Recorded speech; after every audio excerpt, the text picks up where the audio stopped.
Yes जानाति मोक्ष सौख्यम निरंतरम। य म्हणजे जो, गुरुपदेशात, गुरुच्या उपदेशाने. अजून काय सांगितलं? अभ्यासाने. अजून काय सांगितलं? संवित्ते, हे स्वतःच्या अनुभूतीने म्हणजे स्वसंवेदन ज्ञानाने. स्वपर अंतरम, स्व आणि परामधला अंतर म्हणजे भेद. जानाती म्हणजे जाणतो. स निरंतरम मोक्ष सौख्यम जानाती, तर तो निरंतर काय करतो? मोक्ष सुखाचा अनुभव करतो. म्हणजे काय सांगितलं? किती पद्धतीने सांगितलं? 3 पद्धतीने. गुरुच्या उपदेशाने भेद विज्ञानाची कला प्राप्त करून घे. अभ्यासाने म्हणजे सतत दृढता ठेवून भेद विज्ञान करून, ह्याच्यातूनच म्हणजे आता गुरुचा उपदेश आणि अभ्यासात काय फरक केला? समयसार आहे का? समयसारमध्ये असंच घेतलेलं आहे, 3 पद्धतीने घेतलेलं आहे. मग त्यावेळेस तो काय करतो? गुरुच्या उपदेशाने ही कला शिकतो. म्हणजेच गुरु शरीर आणि आत्मा ह्यातला फरक दाखवून देतात. मग अभ्यासाने म्हटल्यावर काय घ्यायचं? आगमाच्या द्वारे घ्यायचं. अभ्यास म्हणजे सतत जिनवाणीचा अभ्यास करत राहिलो तरी सुद्धा भेद विज्ञानाची प्राप्ती होते. कारण तत्वाचा निर्णय जसा जसा होतो म्हणतो ना, यथा यथा समायाती संवित्तो तत्वमुत्तमम तथा तथा न रोचन्ते विषया सुलभापि. विषय सुलभ असून देखील त्याला आता ते रुचकर वाटत नाही, कारण उत्तम तत्वाची प्राप्ती केली आहे त्याने. मग त्याला मूळ कारण कोण आहे? उत्तम तत्वाची प्राप्ती हे मूळ कारण आहे. आणि ते जर आपण जाणलं तर काय होत आहे? तर आपल्याला कोठेही अडथळा येत नाही. आपल्याला मोहाचे पडदे पडलेत. प्रतिबंधक विरोध कशाला म्हणतो? प्रतिबंधक विरोध कशाला म्हणायचं?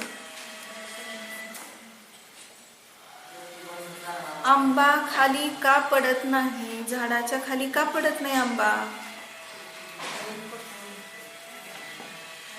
तर तो देठाला चिकटलेला आहे. तो देठाला किती तो जड आहे तरी सुद्धा तो पडत नाही. तर त्याला अडथळा कोण आहे? देठ किंवा फांदी. आणि ती फांदी किंवा देठ तुटला तर आपोआपच पडतो. मग जड असून देखील पडत नाही, तर त्याला प्रतिबंधक म्हटलं. तसं आम्ही इतकं जड भारी झालोय कर्माने तरी अजून पडत नाही म्हणजे मोक्षाला जात नाही. मग का? तर त्याला अडथळा कोण आहे? रागद्वेष मोह. तेवढ्याच एका अडथळ्याने काय होत आहे? सर्व काही नुकसान होत आहे. म्हणून कसं घेतलं? 5व्या गाथेत पण घेतले पहा, की हाय जे मी वैभव दाखवत आहे ते वैभव कसं आहे? तर मी कसं प्राप्त केलेलं आहे भेद विज्ञान, हे त्यांनी सांगितलं. तर पहिलं काय सांगितलं? सकल उद्भासी शातपद मुद्रित शब्द ब्रह्म उपासन जन्मा. माझ्या वैभवाचा जन्म कशाने झालाय सांगितलं? शब्द ब्रह्माची उपासना करून झालाय. मग शब्द ब्रह्म म्हणजे कोण? जिनवाणी. शातपदाने मुद्रांकित म्हणजे चिन्हांकित असलेली जिनवाणी. आणि त्याच्या अभ्यासाने मला सहज काय झालेलं आहे? भेद विज्ञान झालेलं आहे. परत काय सांगितलं? समस्त विपक्ष क्षोध क्षमा अतिनिस्तुष युक्ती अवलंबन जन्मा. अजून कशाने झालंय? संपूर्ण विपक्ष म्हणजे विरोधी पक्ष, आणि त्याचा क्षोध म्हणजे काय आहे? कलुषता किंवा खूप परिणामामध्ये जटिलता निर्माण होईल अशा प्रकारचं ह्या सर्वाला क्षमा म्हणजे सहन करण्यास समर्थ किंवा दूर करण्यास समर्थ. अतिनिस्तुष अतिशय निर्मळ युक्ती अवलंबनाने ह्याचा जन्म झाला. म्हणजे न्यायातून लावल्यानं अन्यथानुपत्ती. शुद्ध उपयोग नसेल तर अतिंद्रिय आनंदाची प्राप्ती होणारच नाही. शुद्ध उपयोग आहे म्हणून अतिंद्रिय आनंदाची प्राप्ती होते. अशा प्रकाराने युक्तीच्या अवलंबनाने ह्याचा जन्म झालेला आहे. निर्मल विज्ञान घन अंतर्निमग्न परापर गुरु प्रसादीकृत शुद्धात्म तत्व अनुशासन जन्मा. अजून कशाने सांगितलं? हा, परगुरु कोण आणि अपर गुरु कोण? सर्वज्ञ भगवान. पर म्हणजे उत्कृष्ट गुरु आणि अपर गुरु म्हणजे गणधर. ह्यांच्या प्रसादाने शुद्धात्म तत्वाच्या अनुशासनाचा जन्म झालेला आहे. आणि पुढे काय घेतलं? अनवरत शंदी सुंदर आनंद मुद्रित अमंद संविदात्मक स्वसंवेदन जन्मा. कशाने झालाय जन्म ह्याचा? निरंतर पाजरत असलेलं सुंदर आनंद असं त्याने मुद्रित म्हणजे चिन्हांकित, अमंद म्हणजे खूप मोठं संविदात्मक असं स्वसंवेदनाचा जन्म झालेला आहे. म्हणजे मी भेद विज्ञान करून स्वतःला काय करत आहे? अनुभवत आहे. अशा रीतीने हे जे वैभव आहे तर त्याच मी आता तुम्हाला दाखवण्यासाठी बद्ध झालंय, कटिबद्ध झालंय असं आचार्य म्हणताय. म्हणजे आपल्याला एवढं हे एक आत्मप्रदर्शन सोडून दुसरं कुठलंच प्रदर्शन करण्याचे भाव असू नये. केसाची बट दाखवायची, नाक कसे दाखवायचं, सगळं उघडं का ठेवतो, कपडे असे का घालतो, डोक्यावरनं पदर का टाकून देतो, सगळे संस्कार हे झालेत ना शरीराच्या अंग उपांगाचे. आणि त्यामुळे आपल्याला ते दाखवावंसं वाटतंय.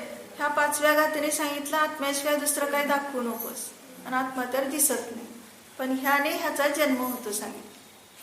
ह्याच्या अपेक्षेने होतंय, कळतंय. म्हणून आता तू दुसरीकडे तिसरीकडे कुठेही धावू नको, फक्त स्वभावातच प्रवेश कर. आणि ह्यालाच कोणती गाथा सांगितली परत? प्रवचनसारमध्ये. प्रवचनसारमध्ये 86 नंबरची गाथा सांगितली ना. काय सांगितलं त्यामध्ये? जिन सत्ता दो अठ्ठे पच्चक खादीहिम बुज्जदो नेमा. किती सुंदर सांगितले. कियदी मोहोचो तम्मा सत्थम समधी दव्वम. आपण म्हणतो स्वाध्याय करा, सारखा मला आलं की स्वाध्याय करा म्हणतात. आचार्यांनी ते सांगितले तम्मा सत्थम समधी दव्वम. म्हणून शास्त्राचा अभ्यास केला पाहिजे, म्हणजे स्वाध्याय केला पाहिजे. म्हणून म्हणजे काय तर मोहाचा सगळा समूहच उकडून पडतं. कियदी मोहोचो, किंचित मात्रही सत्तेमध्ये सुद्धा मोह राहत नाही. मग काय झालं? पहिल्यांदा जिनसत्ता दो अठ्ठे, पदार्थाचा निर्णय करताना जिनागमावरून केला. नंतर काय केलं? पच्चक खादीहिम बुज्जदो नेमा, प्रत्यक्ष इत्यादी प्रमाणांच्या द्वारे जाणलं. आणि नेमाने तो आता काय झाला? निर्मोही झाला. स्वतःला जाणले की निर्मोही होतच. म्हणून कशाने झाले हे तर शास्त्राने, शास्त्राचं महत्व दाखवलं.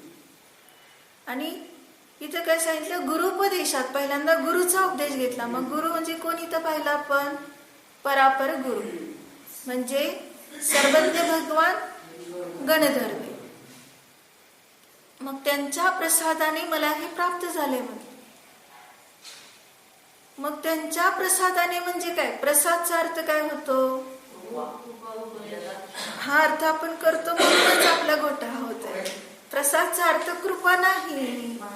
काय म्हणतो? आहार झाल्यानंतर प्रसाद घ्या बघणार आहे, तसला प्रसाद नाही. हे हिंदीतून शब्द आलेला आहे तो. तर संस्कृत मधल्या शब्दात, आम्ही संस्कृत शिकणारे की नाही, मग आपल्याला कळलं पाहिजे. प म्हणजे प्रकर्षाने. धातू कोणता आहे? सद.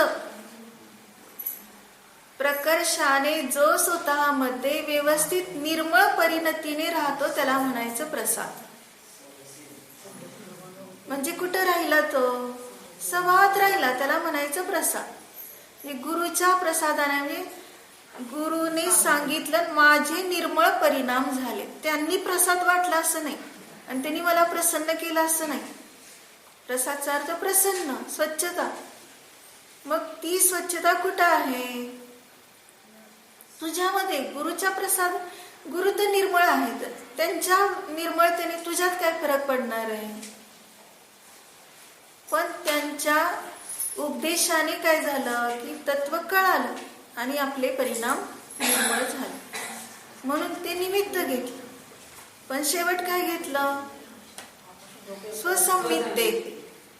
स्वतःची संवित्ती मुख्य आहे ना तिथं. आजपर्यंत गुरुचा उपदेश मिळाला, जिनागमाचा अभ्यास पण केला, पण स्वसंवित्ती केली नाही. तर काय झालं? अंध राहिलो. फक्त स्वतःचा पुरुषार्थ आवश्यक आहे त्या ठिकाणी. एक उदाहरण खूप सुंदर, की 2 मुलांना डोळ्याला अंधत्व होतं. म्हणजे दोघे भाऊ होते आणि दोघे भाऊ हॉस्पिटलमध्ये निघाले. तिसरं कोणच नाही बरोबर. मग त्यांना रस्ता कसा दिसणार? तरी निघाले. पण मार्गात चालणाऱ्या एका वाटसरूला दया येते. तो काय म्हणतो? एक मागे एक पुढे. तर जो त्याला भेटला त्याला म्हणतो, चल मी तुला घेऊन जातो हॉस्पिटलमध्ये. तो लगेच काय म्हणतो? बरं झालं तुम्ही भेटला म्हणतो सुरुवातीला. पण नंतर त्याला संशय होऊ लागतो. काय संशय होऊ लागतो? हात पकडला त्याने, पण मला दुसरीकडे नेलं तर माझं काय होईल? अकल्याण होईल. म्हणजे त्याला अविश्वास आहे, संशय आहे. त्यामुळे तो हात सोडून देतो पटकन. हात सोडून दिला आणि थोडस पुढे गेला की खड्ड्यात पडला आणि तिथंच त्याचे हात पाय तुटले. कोणाचं प्रतीक आहे? गुरुप्रसादा. तिथं म्हटलं परापर गुरुप्रसादीकृत. मग त्यांच्या प्रसादाने आम्हाला प्राप्त करायचं असं नाही, पण त्यांच्यावर श्रद्धा काय? हेच खरे गुरु आहेत, हेच खरे देव आहेत. म्हणजे का तर मोक्ष मार्गस्थ आहेत, मोक्षाला गेलेले आहेत. म्हणून मला माझ्या आत्म्याचं कल्याण करताना मी स्वतः पुरुषार्थ करणं आवश्यक आहे. आता पुरुषार्थ कोणता करायचा आहे? त्याच्याबरोबर चालण्याचा करायचा आहे फक्त त्या व्यक्तीला. पण तो नाही म्हटला मी एकटा चालणार. मग सांगितलं तिथं निमित्त आहे. निमित्ताला सोडून दिलं म्हणजे संशय केला. संशय केला म्हणजे आपल्या आत्मतत्वाविषयी आपण सुद्धा संशय केला. हे सांगतात ते खरंय की खोटंय माहित नाही. म्हणून काय झालं? सोडून दिला त्यांचा संपर्क. मिथ्यात्वात गेला. गृहीत मिथ्यात्व, गृहीत मिथ्या. दुसरा मुलगा, तर त्या मनुष्याला दुसरा मुलगा भेटला. तोपर्यंत त्याला म्हटला की चला मी तुम्हाला घेऊन जातो. तो मात्र निशंकपणे पूर्ण हॉस्पिटल मध्ये पोहोचेपर्यंत त्याच्या बरोबरच गेला. त्याने हात मध्ये सोडला नाही.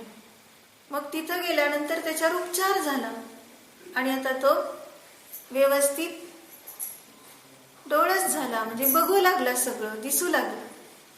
डोळस झाला म्हणजे भेद विज्ञानाचे नेत्र उघडले. निशंक म्हणजे जो आपल्या आत्मतत्वाविषयी निशंक राहतो आणि हे आत्मतत्व दाखवून देण्यास जे जे कारण आहे त्यांच्याविषयी निशंक राहतो. काय सांगितलं निशंकित अंगामध्ये? इदमेव ईदृशमेव. हेच आहे, अशाच प्रकारचं आहे. ह्याच्यात काही संशय घेण्यासारखं नाही. ह्याच्या विरुद्ध पण नाही, विपरीत पण नाही. अशी निशंक श्रद्धा त्याची असते. कोणाविषयी? निशंक श्रद्धा कोणाविषयी आहे? तत्वाविषयी. मग आपलं जीवत्व स्वीकारलं तर त्याने सहज पुरुषार्थ स्वसंवेदनाने काय केला? ह्या आत्मवैभवाला प्राप्त करून आनंदाला प्राप्त झाला.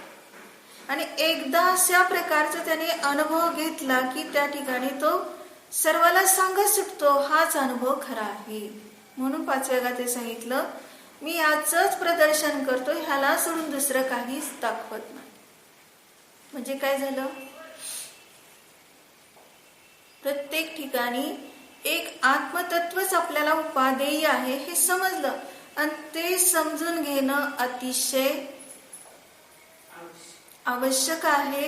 आणि दुसरी गोष्ट, ही समजून घेण्याची जिज्ञासा ज्याला झाली तो भाग्यवान आहे. खूप दुर्लभतेने हे परिणाम झाले. म्हणजे आपण हे समजून घेण्यासाठी एवढे तत्पर झालेले आहोत, निश्चितपणे आता आपल्याला सुखाचाच मार्ग मिळतोय, दुःखातून सुटका होते. आणि अजून ज्याला वाटते बघू अजून काय, लगेच काय संपलंय का सगळा वेळ ह्यालाच आहे की आता धर्माला. जेव्हा आपल्याला काही काम होत नाही, जेव्हा आपल्याला काही दुसरं सुचत नाही, किंवा घरातले लोक पण म्हणतात जावं आता मंदिरात सारखं, मग तेव्हा हेच करायचंय. तोपर्यंत अधर्म करतो ना. तर तोपर्यंत नाही, जोपर्यंत नाही, या क्षणातच लगेच इतका झपाटून उठला की काटा मोडल्यानंतर एक क्षण सुद्धा तो चालू शकत नाही किंवा थांबू शकत नाही. त्याला लगेच काटाच काढायचा तिथून. तो काय होतो, लगेच निशंकपणे चालू लागतो काटा काढला. तसे हे सगळे विषय कशाचे काटे आहेत, आणि ते पावली आपल्याला काय होत आहेत, सलतात. ते काटे कसे निघणार आहेत, उपाय कोणता सांगितलं, स्वसंवेद. स्वतःच संवेदन कर, निघाले काटे सगळे. काही सुद्धा तिथं करावं लागत नाही. एवढं महान वैभव तुझ्यामध्ये असताना तू सतत प्रत्येक वेळेला दुसऱ्याच्या वैभवावर लक्ष ठेवतोस. तुझ्यात काय कमी आहे, काहीच कमी नाही, पण आपल्याला भान येईल. परवैभवावर लक्ष ठेवतो म्हणजे काय पाहिजे असतं. आज घरामध्ये सगळं काही व्यवस्थित आलंय, पण एक गाडी आली की तेवढं झालं. गाडी आणायची म्हणजे सारखं लक्ष कुठं आहे, परवैभव.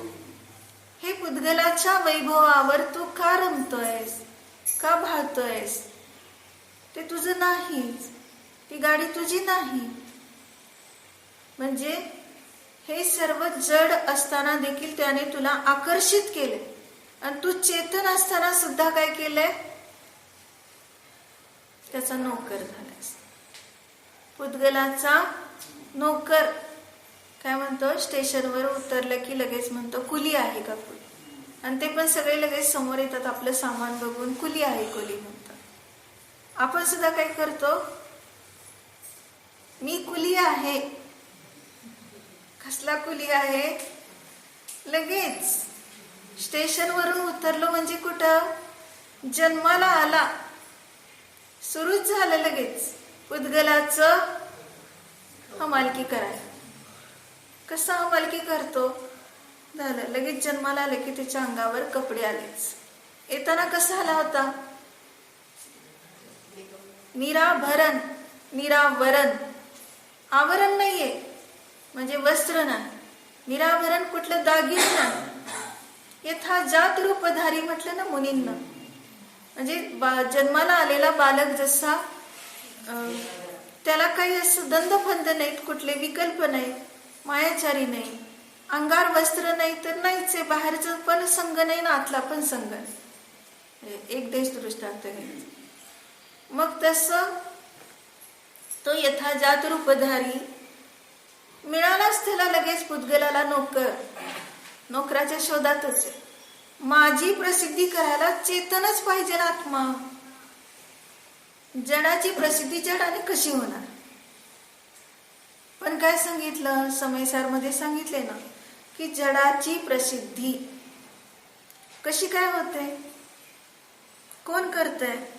पुद्गलाची प्रसिद्धी पुद्गल करतच आहे, त्याला दुसऱ्याची गरज नाहीच. पण हा जीव तर काय झालाय, त्याच्या पाठीमागे लागून वेडा झालेला आहे. म्हणून काय आहे की स्पष्ट रूपाने सांगितले की ह्या सर्वाला प्रसिद्ध करणारा कोण आहे, प्रथयंती ह्या शब्दाने सांगितले की स्वयं स्वतःची ते काय करतायत, प्रसिद्धी करतात.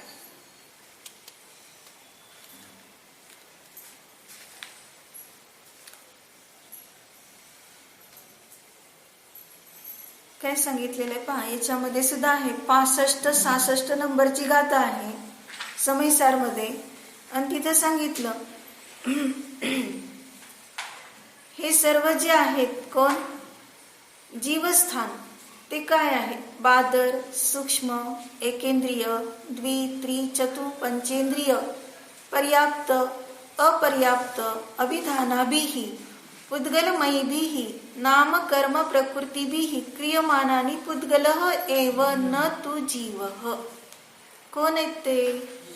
त्याच्यावर शिक्का पुद्गलाचा आहे, जीवाचा नाही. पण हा काय म्हणतो, मी पंचेंद्रिय. काय म्हणतो, मी मनुष्य. हे सगळ्या जीवस्थानामध्ये स्वतःला आपलं समजतंय. आणि इथं सांगितलं पुद्गलच आहे, जीव नाही. म्हणजे या ठिकाणी पुद्गलाचीच काय करताय, प्रसिद्धी. 62 नंबरची गाथा आहे. प्रथयंती शब्द आलेला आहे. मग ते खूप सुंदर वाक्य. पहिलंच वाक्य अमृतचंद्राचार्यांचं, यथा वर्णादयः भावाः क्रमेण भावित आविर्भाव तिरोभावाभिः ताभिः व्यक्तिभिः पुद्गल द्रव्यम अनुगच्छन्तः पुद्गलस्य वर्णादि तादात्म्यम प्रथयन्ति. काय सांगितलं, ज्याप्रमाणे वर्णाधिक भाव क्रमाने भावित म्हणजे भावलेले, आविर्भाव म्हणजे त्याचे प्रगट होणं किंवा तिरोभाव म्हणजे झाकलं जाणं, त्या व्यक्तीच्या द्वारे म्हणजे त्या उत्पाद वेरूप पर्यायाच्या द्वारे पुद्गल द्रव्याचं अनुसरण करत असलेल्या पुद्गलाच्या वर्णाधिकाच्या तादात्म्याची प्रसिद्धी करतात. कोणाचं तादात्म्य आलं, इस्टेट कोणाला मिळणार, कोणाला मिळते इस्टेट? वेडा मुलगा आहे, त्याला काही कळत नाही. एकच मुलगा आहे, वारसदार एकच आहे. पण इस्टेट कोणाच्या नावाने होणार? त्याला सांभाळायला न येऊ देत आणि त्याला न कळू देत तरी पण इस्टेट त्याच्याच नावाने. ती काही नातेवाईकाच्या नावाने किंवा दुसरं कोणाच्या नावाने होणार. तसं सांगितलं पुद्गलाच्या तादात्म्याची प्रसिद्धी करतात हे वर्णादी भाव. म्हणजे काय म्हणतो, किती सुंदर गोरा झालाय मुलगा. अरे तू वेडा झाला का त्याच्या मागे? तू गोरा आहे की पुद्गल गोर आहे? रंग कोणाचा आहे? पुद्गल म्हणजेच वर्णात हे जो गोरा रंग आहे तर तो वर्ण गुण वाला पुद्गल द्रव्य, त्याचं तादात्म्य त्याच्या बरोबर. तुझ्या बरोबर कसं, जीवाबरोबर कसं तादात्म्य असेल? पण म्हणतो गोरा पान मुलगा. म्हणजे किती छान प्रसिद्धी करतोय तो पुद्गलाची. हा जीव त्याचा नोकर झाला की नाही गोरापान म्हणताना. मग तो नाकेला आहे, नाके डोळे चांगले आहेत, अंग उपांगाची रचना चांगली आहे. कोणाचं तादात्म्य, इस्टेट कोणाची आहे? पुद्गलाच. आणि त्याला तू म्हणतो माझ आहे का तुझं? एक जेवढी मनुष्याची पर्याय आहे तेवढ्या भर सुद्धा नाही तुझं, एक क्षणभर सुद्धा नाही. म्हणजे इतकं तुझ्यापासून भिन्नत्व आहे आणि तरी सुद्धा तू त्याच्यामध्ये वेडा पिसा होऊ लागलायस, त्याला आपलं म्हणू लागलायस. काय गरज आहे त्याची प्रसिद्धी करण्याची? तुला काय गरज पडली का? बघा की शेजारी दुकान आहे आणि आपलं पण दुकान. कसलंय दोघांचं दुकान? सारखंच आहे बघा, ते पण सगळ्यांना थोडा सुद्धा फरक नाही. अगदी जो माल आपल्या दुकानात तोच माल त्याच्यात. मग आपल्या दुकानात गिऱ्हाईक यायला लागल्यावर म्हणतो का की माझ्यापेक्षा त्याच्यात चांगले जावा तिकडं? म्हणतो का? उलट तिकडे येणाऱ्याला काय म्हणतो, हळूच खून होतो. बघा तिथं काही नाही चांगलं, इकडे या म्हणतो. म्हणजे आपला माल खपवायचं बघतो की दुसऱ्याचा माल खपवायचं बघतो? आपला माल, माझं दुकान आणि माझा व्यापार. मग तो त्याच्यापेक्षा कमी किमतीचा असेल तरी सुद्धा किंवा त्याच्यात काही नसेल जास्त वस्तू तरी सुद्धा आपली प्रसिद्धी करायला जातो, दुसऱ्याची नाही. तसं ह्या शरीरामध्ये 8 अंग उपांग वगैरे काय आहे ते सगळं शेजाऱ्याचं दुकान आहे. तो व्यापार कोणाचा चाललाय? शेजाऱ्याचा. आणि त्याच्यापेक्षा सुद्धा तुझ्यात कोणाचं वैभव आहे चांगलं? अनंत ज्ञानादी गुणांचं वैभव तादात्म्य रूप तुझं तुझ्यात आहे. तुझा व्यापार जीवामध्ये, त्याचा व्यापार शरीराचा पुद्गलामध्ये. आणि तरी आता जर काय म्हणतो, आपली प्रसिद्धी न करता त्याची करायला जाईल का कधी शेजाऱ्याची? म्हणजे चाललंय पण तसं ज्ञानाला पूर्ण विसरून चाललंय ना. अज्ञानाची प्रसिद्धी, मोहाची प्रसिद्धी, विराग स्वरूपाला विसरून राग भावाची प्रसिद्धी, द्वेष भावाची प्रसिद्धी. म्हणजे आपला स्वभाव निर्द्वेष आहे, निर्दंड आहे, मन वचन काय नाही रहित आहे. पण नाही, प्रसिद्धी कोणाची? मन वचन काय? माझं मन किती चांगलं आहे म्हणून. तुझं मन लगेच सांगितलं 107 नंबरची गाथा प्रवचनसार मध्ये.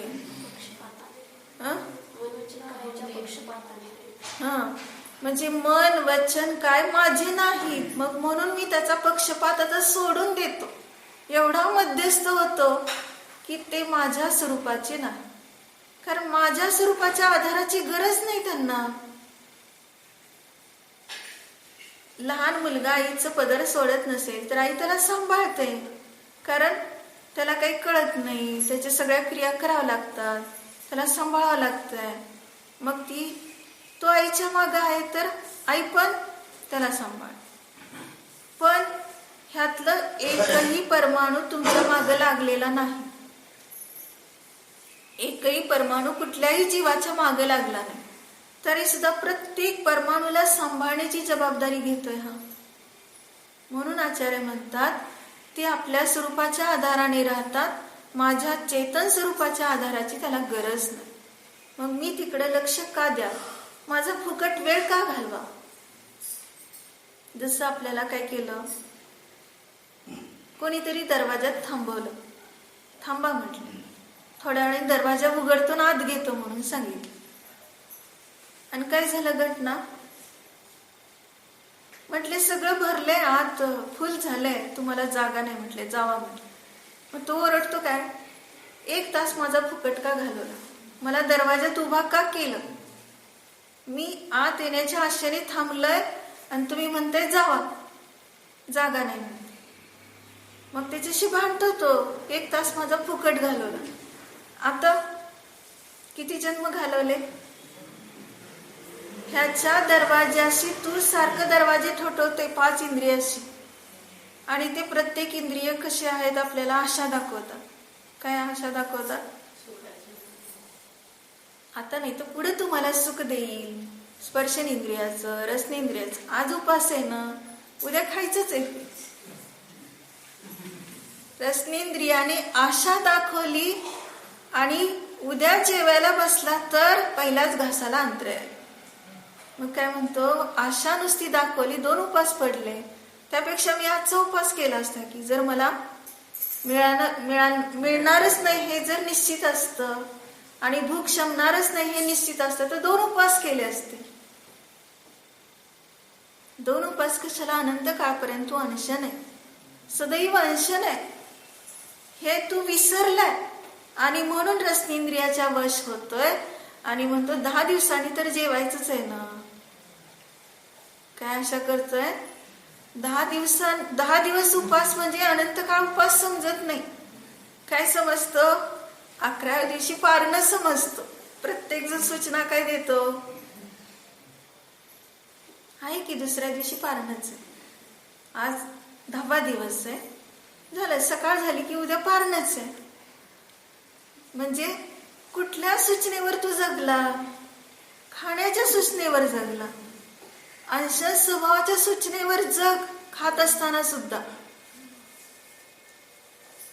खादनपी न खादन, असं झालं तर तुझं ठीक आहे, खात असताना देखील तू खाणारा नाही, जाणणार आहे. पण काय म्हणतोय, एवढं सगळं स्वभावाची क्रिया करून स्वतःला जाणून सुद्धा म्हणतोय, परत ती सूचना त्याला बरी वाटते. म्हणतो काय, रोगी झालाय, ताप आलाय. ताप आल्यावर काय करतो, सूचना कोणती मिळाली? आज अशक्तपणा आलाय खूप, म्हणतो पाय गळाटलेत, हातपाय गळाटलेत, पण जरा उद्या बरं होईल की, म्हणून उद्या चालायला येईल की चांगलं. आज नाही आलं तर उद्या येईल की. कुठली सूचना मिळाली आहे? पुद्गलाशी तादात्म्य करायला निघाला. तू कुठलं त्याचा काय आहे का? नोकर नाही, मालक नाही, काहीच नाही. सगळं काही वेगळं आहे तुझ्यापासून ते. आणि तरी काय आशा ठेवली आहे? उद्या मी चांगलं उभा राहील. आज मला झोपल्याशिवाय काही चैन नाही. म्हणजे काय आहे? तू आशा कशाची ठेवली? रोगी झाल्यावर निरोगी होण्याची आशा ठेवली. पण तू मुळात निरामय आहे. आता सुद्धा शरीराच्या रोगाच्या अवस्थेत तू काय विचार कर? मी निरामय आहे. हे स्वसंवेदन अत्यंत महत्वाचं आहे की ज्याच्यातून तू तरणार आहेस. ज्या वेळेस तुला अशी आशा वाटते की लोक घरातले गावाला गेलेत, सूचना काय मिळाली आहे? मी एकटाच ही सूचना मिळाली आहे की सगळे येणार आहेत परत? ही सूचना मिळाली आहे परत येणार आहे. त्यामुळे काही वाटत नाही त्याला. ह्या सूचनेवर जगलाय तो. त्या घरात का राहिलाय? तर म्हणतो सगळे आहेत की आमचे, येणार आहेत परत. आणि मध्येच ऍक्सिडेंट झाला, सगळे गेले. किती दुःखी होत. पण ही सूचना आधीच दिली की मी एकटाच आहे. येणार आहेत ही सूचना न देता किंवा आहेत माझे कोणीतरी ही सूचना न देता फक्त मी एकटाच ही सूचना दिली तर तो किती व्यवस्थित सदैव जगतो. पण हे कधीच असा विचार करत नाही आपण. म्हणून पूर्वी कसे पायी जात होते ना शिखरजीला, त्यावेळेस काही वाहनं वगैरे नव्हती. मग शिखरजीला जाणार म्हटलं की किती अगदी भरघोस पाहुणे यायचे घरामध्ये. काय यायचे? परत येईल की नाही याची शंका नाही. शेवटची भेट समजून जायची सगळे भेटायला. कारण एवढ्या लांब जाणार, पायी जाणार, आणि काय रस्त्यात झालं तर काय सांगता येत. तेच की मग आणि समजा जरी परत आला तरी किती वर्षाने भेटणार परत, कारण एवढा दीर्घकाळ जाण्या येण्यात. मग त्यापेक्षा आता भेटायला जावं म्हणून सगळे जायचे, अगदी आनंदाने भेटायला जायचे. कोणत्या सूचनेवर? हा परत येणार नाही ह्या सूचनेने शेवटची भेट द्यायला पाहिजे. आणि ते पण काय सूचना घ्यायचे? माझं काही येणं होते की नाही माहिती. हे घरातला सगळा व्यवहार निवृत्त करून त्याच्यापासून तो निवृत्त होऊन ती खरी त्याची यात्रा व्हायची. पण आता कसं चाललंय? जिथं दिठ्ठा तिथं पिठ्ठा, जिथं पिठ्ठा तिथं पिठ्ठा. काय सांगितलं? जिकडं दृष्टी आहे त्याच्या विरुद्ध, जिकडं दृष्टी आहे तिथं, जिकडं दृष्टी करायला पाहिजे तिकडं करतो पाठ, आणि जिकडं पाठ करायला पाहिजे तिकडं करतो मुख. मग शिखरजीला निघालाय, मुख आहे की पाठ आहे? शिखरजीला पाठ आहे की मुख आहे? आत्ताची यात्रा कशी असते? शिखरजीकडे मुख नाही, पाठच आहे.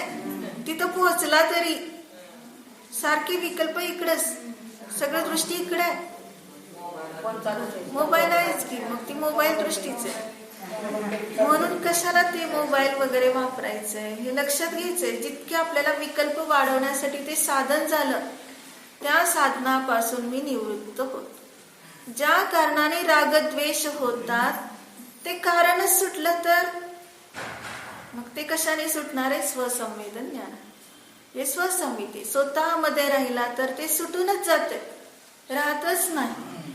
मला सोडायचे म्हटलं तर सुटणार नाही. म्हणून काय आहे की प्रत्येक समय इतकं स्वभावाला जाणलं तर किंचित मात्रही आपली दुर्दशा होणार नाही.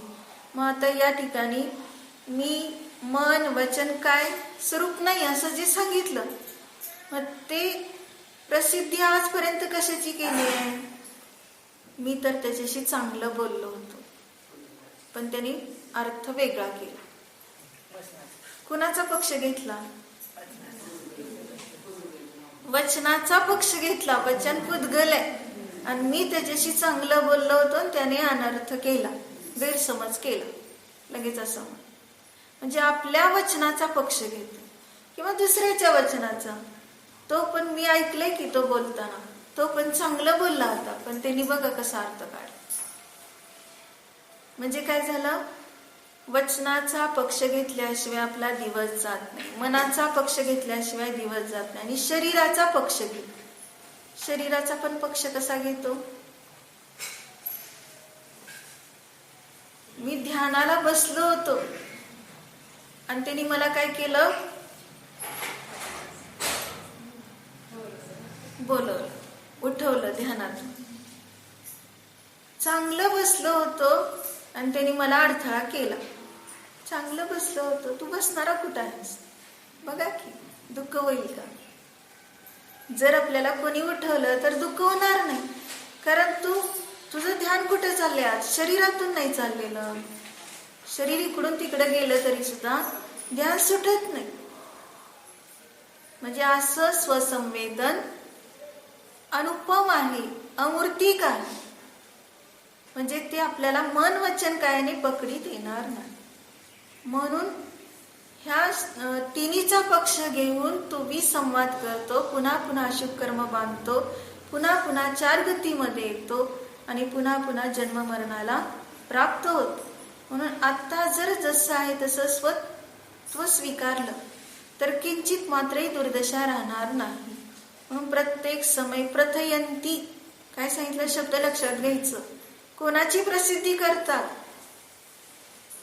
पुद्गलाची प्रसिद्धी करतात. वर्णादी हे पुद्गलाची प्रसिद्धी करतात. असं म्हणतो का? आपण म्हणताना म्हणतो मी गोरा आहे, मी काळा आहे, मी अमका आहे, मी तमका आहे, असं बोललो. पण ह्यातनं जीव निघून गेल्यावर राहिला की इथंच काळा गोरा. ते 5 इंद्रिय इथंच राहिले. ज्याला इतकं जपत होता, त्या शरीराची अनेक प्रकाराने क्रिया करत होता, कशी वाकडी मान करत होता, कसं बोलत होता, कसं हसत होता, कसं बघत होता. आता कुठे गेले ते डोळे? कुठे गेले ते तुझं ते सगळे क्रिया? म्हणजे त्यातला जीव निघून गेला. मग आता ते काय करतोय? पुद्गल शरीर 5 इंद्रिय कोण करतोय त्याच्यावर प्रेम? लगेच त्याला अग्नीच लावून दे. म्हणजे क्षणभर सुद्धा घरात ठेवायला तयार नाही. कुणावर प्रेम केलं? जर तू पुद्गलाची प्रसिद्धी करणारा असता तर त्याला जपून ठेवलं असं. तसं एवढं चांगलं नाक कसं जाळायचं, एवढे चांगले केस कसे जाळायचे, एवढे चांगले हातपाय कसे जाळायचे, असं जरा वाटलं असतं की ठेवलं का आजपर्यंत असं कोणी? आणि ठेवलं तरी त्याचं काम काय चाललंय? विखरण्याचं चाललंय. म्हणजे ते तुझ्या ताब्यात राहत नाही आणि तू त्याचं परिणामन करूच शकत नाही. नवी परिणामदी नगीन नदी उपपज्जदी न परदव्व पज्जा नानी जाणंतो विहू उगल कम्मम अनेय विहू. 76 नंबरची गाथा ह्याच समयसारमध्ये सांगितली. ज्ञानी फक्त जाणतोय आणि जाणत असताना देखील परद्रव्य पर्याय रूपाने परिणमन करत नाही, त्याला ग्रहण करत नाही, त्या रूपाने उत्पन्न होत नाही. अनेक प्रकारची पुद्गल कर्म आहेत, ते नाना प्रकाराने खेळ खेळवतात. पण तू एक प्रकाराने आपल्या आत्म्याचाच विषय कर. स्वसंवित्ती करण्यासाठी तुला हे सर्व आयतन प्राप्त झाले. गुरुचा उपदेश, आगमाचा अभ्यास, आणि त्याच्यातून तू स्वतःची दृढता करून स्वतःमध्ये राहिला तर किंचित मात्र ही दुर्दशा होईल.